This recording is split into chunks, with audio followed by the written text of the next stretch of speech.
I used to chug Fireball to that song, and now I'm doing a recovery comedy show. It's some real full circle shit tonight. My name is Jaaron. I'm a person in long-term recovery. Thank you. 4 years clean and sober next month.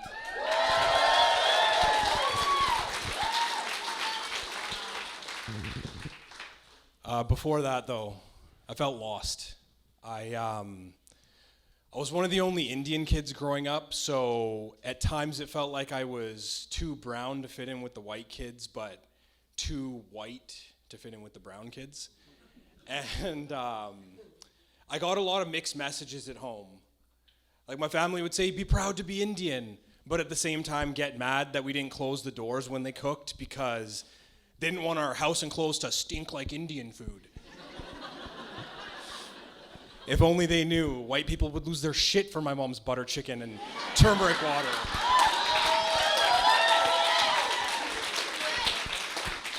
It's good for inflammation, you know? I can't tell you how many alcoholics in my family told me how bad drinking was for you and why you shouldn't do it.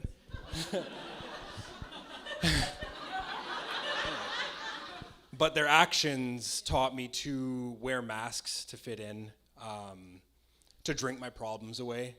And so I became the party guy, blacking out and drugging every weekend. And although I didn't deal with overt racism like they did, the way I present myself, like talk and act, it's led me to deal with more subtle racism. Like I went for a job interview. It's pretty typical. This lady goes, "What are your strengths and weaknesses?" But she ended with, "Oh, I wasn't expecting you to be so well-spoken." Yeah. Like, what, did she see the fuckboy fade thinking I was gonna dap her up? Like, "Yo, buddy, what's good?"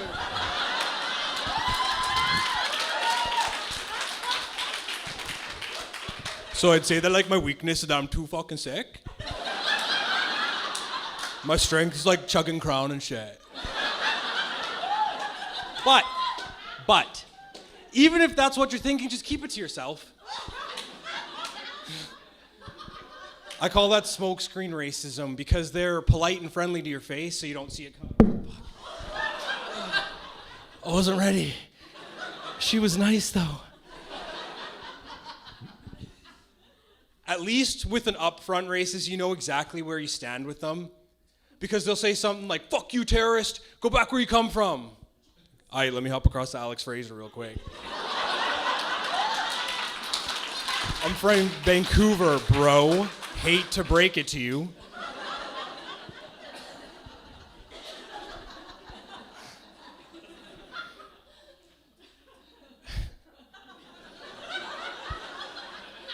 I used to get teased about my nose growing up, which bugged me when I was younger, but the tables turned when we were sharing drugs.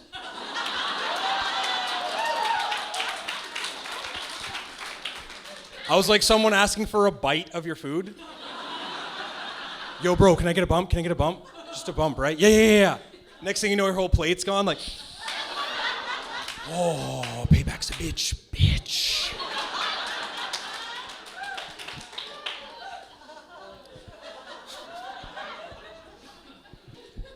I told myself I didn't have a coke problem because I didn't do it much, but really I just couldn't afford it. If I could have, I would have. I snorted Molly instead, like a resourceful addict. MDMA's half the price, twice the burn. Trevor was there. Alley of the Met. What's up? It always made me feel like I was cool and suave, but I'd be hitting on bartenders like, "Can I get a water?"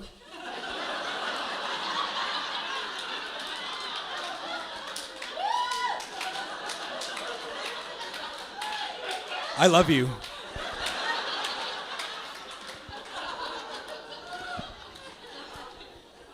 I was at the doctor saying, "I can't figure out why I have anxiety." Like, bro, the Molly come down is literally called Suicide Tuesday. And I was doing that shit every weekend. Of course, Dr. Student Debt doesn't ask a follow-up question. Just writes a script. "Here's some anxiety meds, bud. Good luck." It didn't tell me it was dangerous to come off cold turkey. It didn't tell me there'd be sexual side effects. So there I am, 22, impotent, having to take a Viagra just to jerk off. Like, of course I'm gonna be anxious.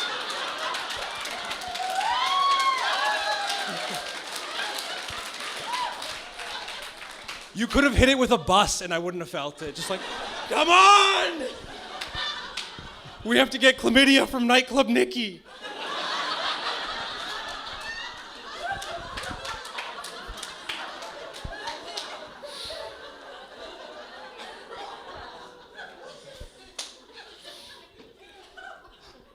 I also struggle with self-esteem and body image.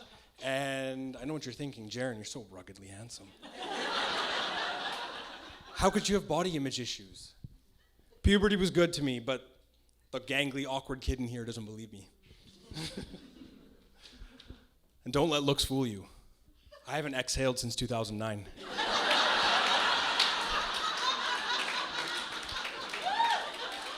I look okay on the outside, but I'm falling apart on the inside.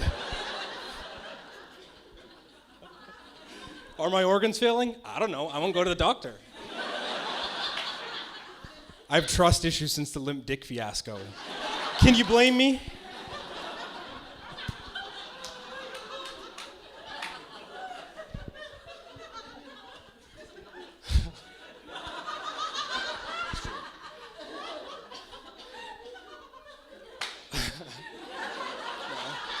Guys, I gotta get to the joke. All that's to say, drugs and alcohol were my solution to how I felt inside. It's how I felt comfortable in my skin. But it got to the point where it was ruining my life. I felt like I had this potential that I wasn't fulfilling. But my addiction kept getting in the way. So I tried and failed for years to quit. Nothing stuck until that fateful day, Friday the 13th. Spooky. What spooked me was nearly shitting myself the next morning. Not surprising, since in those days my diet was cocaine, nicotine, caffeine, poutine.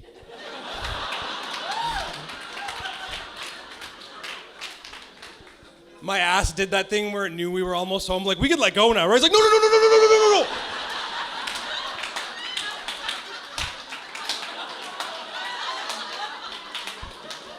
I had a real come to Jesus moment, squatting there in broad daylight for all my neighbors to see. I could literally see my house right there while I shit on their lawn.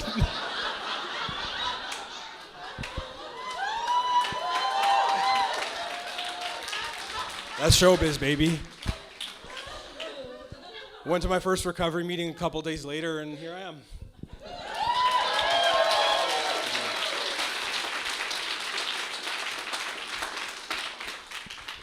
I've been blessed with so many gifts the last few years. I wouldn't have believed it when I got sober.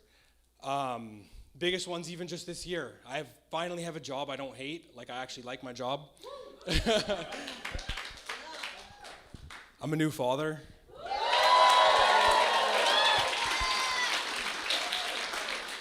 And I have an amazing woman by my side.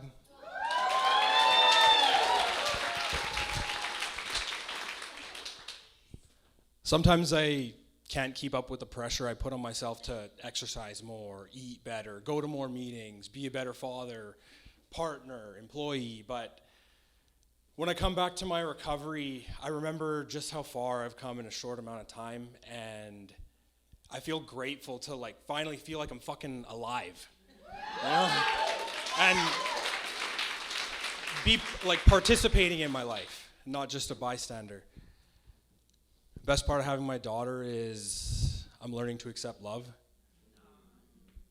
And she's living, breathing proof that I'm back in business.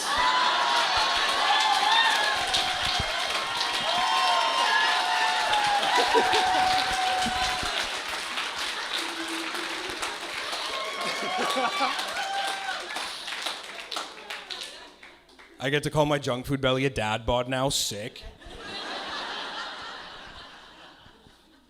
Besides, this new life, not so different from my addiction days. I still wake up in a daze every morning. Bottles and paraphernalia scattered everywhere. It smells like puke, and someone shit the bed again.